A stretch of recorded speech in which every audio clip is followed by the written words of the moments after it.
মেডিসিনারিও চ্যানেলে সবাইকে স্বাগতম। আজকে আমরা আলোচনা করব টাইপস অফ নার্ভ ইনজুরি, যেটা একটা ইম্পর্টেন্ট টপিক। তো আমরা এটা সম্বন্ধে আলোচনা করার আগে এখানে ছবি দেখে নিই। এটা হচ্ছে রিস্ট্রোপের ছবি। সবার মনে হতে পারে যে এই টপিকের সাথে রিস্ট্রোপের আবার কী সম্পর্ক, সেটা আমরা লেকচারের শেষেই বুঝতে পারবো। একটা নর্মাল নিউরনের ছবি আমরা দেখতে পাচ্ছি, তো এটা দেখলে আমরা হচ্ছে নার্ভ ইনজুরিটা ভালোভাবেই বুঝতে পারবো। তো প্রথমে আমরা টাইপস অফ নার্ভ ইনজুরি সম্বন্ধে জেনে নিই। নিউরোপ্রাক্সিয়া, এক্সোনটমেসিস, নিউরোটমেসিস। প্রথমে আমরা অ্যানাটমি অফ নর্মাল নার্ভ যেটা রয়েছে সেটা সম্বন্ধে জেনে নিই। পেরিফেরাল নার্ভাস সিস্টেমে এই যে স্পাইনাল নার্ভ ইন্টারভার্টিব্রাল ফোরামেন দ্বীপের হয় স্পাইনাল কর্ড থেকে। এটা হচ্ছে ভেন্ট্রাল যে রুট থাকে, ডরসাল রুট থাকে, একসাথে হয় রেমাই হয়।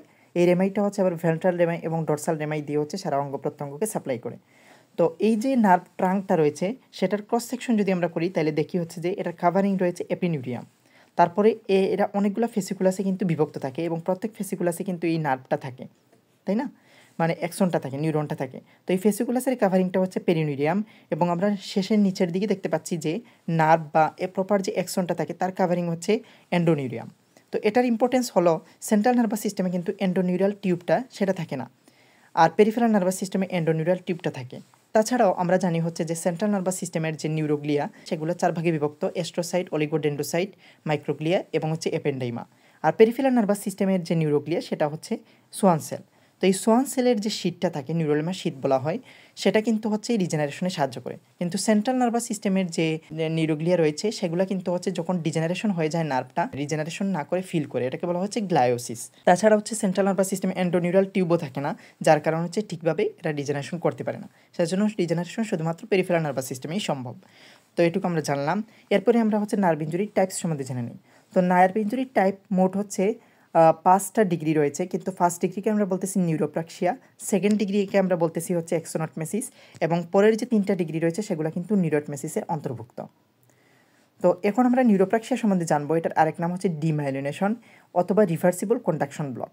এখানে কি হয়, এখানে কিন্তু হচ্ছে একটা কম্প্রেশন ফোর্স কাজ করে, এখানে ক্রাশিং কোনো ফোর্স কাজ করে না। কম্প্রেসিভ ফোর্সের কারণে মায়োলিন শীতে কিন্তু সেটা কি হয়, কম্প্রেসড হয়, এবং এখানে কি হয়, একটু কন্ডাকশন ব্লকের সৃষ্টি হয়। এবং এখানে কিন্তু এই যে আমরা বলতেছি এখানে সেন্সরি ফাইবার্স আর মোর ইফেক্টেড, যার কারণে যেমন একটা উদাহরণ আমরা দিতে পারি, যখন আমরা রাতে ঘুমাই তখন যে রেডিয়াল নার্ভটা কম্প্রেশন হয় সেখানে কিন্তু একটা টিংলিং সেন্সেশন বা অল্টার একটা সেন্সেশন পাওয়া যায়। আর এই রেডিয়াল নার্ভের জন্য এখানে হচ্ছে একটা রিস্ট ড্রপ হয়।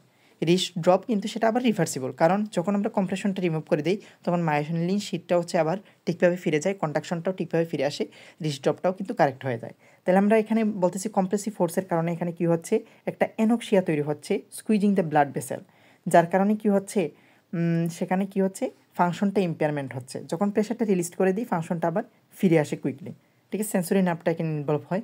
রিস্টপ হতে পারে আমাদের ঘুমানোর সময়, এটা একটা প্রপার উদাহরণ অফ নিউরোপ্রাক্সিয়া। তো এটুকু ছিল নিউরোপ্রাক্সিয়া সম্বন্ধে। এটা কিন্তু আবার হচ্ছে র্যাপিডলি যখন আমরা কম্প্রেসিভ ফোর্সটা ইরেডিকেট করে দিই সেটা আবার ব্যাক করে। এরপরে আমরা জানবো যে এক্সোনটমেসিস, যেটা সেকেন্ড ডিগ্রি নার্ভ ইনজুরি। সেটাতে কি হয়, এখানে কিন্তু একটা হচ্ছে সিভিয়ার প্রেশার অ্যাপ্লাইড হয় নার্ভের মধ্যে, এবং সেখানে কিন্তু একটা হচ্ছে এক্সোনাল ইনজুরি হয়। এক্সোনাল ইনজুরি হওয়ার পর তার যে ডিস্টাল পার্ট থাকে সেই এক্সনটা কিন্তু ডিজেনারেশন হয়ে যায়, ঠিক আছে? তো এরপর এই যে এন্ডোনিউরিয়ামটা ইনটেক্ট থাকে বা আর কিছু ক্ষতি কিন্তু এখানে হয় না, শুধুমাত্র হচ্ছে এই যে এক্সনটা, লোকাল এক্সনটা ইনজুরি হয়, তার ডিস্টাল পার্টটা এটা ডিজেনারেট করে। এন্ডোনিউরিয়াল টিউব থাকার কারণে এবং সোয়ান সেলের যে শীত এগুলো থাকার কারণে সেটা আবার র্যাপিডলি ডিজেনারেট করতে পারে, এটাও কিন্তু রিভার্সিবল। তো এটা একটা উদাহরণ আমরা দেখতে পারি যে ক্রাশিং অফ ফ্রেনিক নার্ভ, যেটা ডায়াফ্রামকে সাপ্লাই দেয়, which is sometimes practice to immobile one side of the diaphragm. একটা সাইড অফ ডায়াফ্রামকে সেটা ইমোবাইল করতে ব্যবহার করা হয়। কেন? যাতে হচ্ছে ওই সাইডের লাংটা কিছু হচ্ছে রেস্ট পায়। তো এটা আমরা হচ্ছে এক্সোনটমেসিসের একটা প্র্যাকটিক্যাল উদাহরণ হিসেবে আমরা ব্যবহার করতে পারি। এরপর আমরা দেখি নিউরোটমেসিস। এটা 3টা ডিগ্রি রয়েছে: 3rd ডিগ্রি, 4th ডিগ্রি এবং 5th ডিগ্রি। 5th ডিগ্রিটা কিন্তু কখনোই হচ্ছে রিভার্স ব্যাক করে না, ইরিভার্সিবল, কিন্তু 3rd ডিগ্রি এবং 4th ডিগ্রি রিভার্স ব্যাক করে। 3rd ডিগ্রিটা হচ্ছে ফেয়ার গ্রোথ হয়, রিজেনারেশন হয়, আর 4th ডিগ্রিটা হচ্ছে পুয়ার রিজেনারেশন হয়। তো 3rd ডিগ্রির ক্ষেত্রে কী হয়, যে এন্ডোনিউরাল যে টিউবটা সেটা হচ্ছে ইন্টারাপ্টেড হয়। 4th ডিগ্রির ক্ষেত্রে হচ্ছে পেরিনিউরাল টিউব, যেটা ফেসিকুলাকে বাইন্ড করে থাকে, সেটা সেখানে ইন্টারাপ্টেড হয়। আর 5th ডিগ্রিতে হচ্ছে এই যে এপিনিউরিয়াম সেটা ইন্টারাপ্টেড হয়, যার কারণে এপিনিউরিয়াম না থাকার কারণে কোনো সাপোর্ট থাকে না, যার কারণে এখানে গ্রোথ কোনো সম্ভব না। কিন্তু 3rd ডিগ্রি এবং 4th ডিগ্রির ক্ষেত্রে যেহেতু এপিনিউরিয়ামের কোনো ক্ষতি হয় না, সেক্ষেত্রে হচ্ছে এরা আবার গ্রোথ করতে পারে। 3rd ডিগ্রির ক্ষেত্রে ফেয়ার গ্রোথ হয়, ভালো হয়। 4th ডিগ্রির ক্ষেত্রে পুয়ার গ্রোথ হয়, বাট গ্রোথ হয়। 5th ডিগ্রির ক্ষেত্রে এই জিনিসটা হয় না। তো এটুকু ছিল হচ্ছে নিউরোটমেসিস সম্বন্ধে। এবং নিউরোটমেসিস কিন্তু যে কোনো ধরনের আঘাত বা ট্রমা থেকেই হতে পারে, এর একটা আমরা উদাহরণ হিসেবে গ্রহণ করতে পারি। তো এটুকু ছিল নার্ভ ইনজুরি সম্বন্ধে। ধন্যবাদ সবাইকে।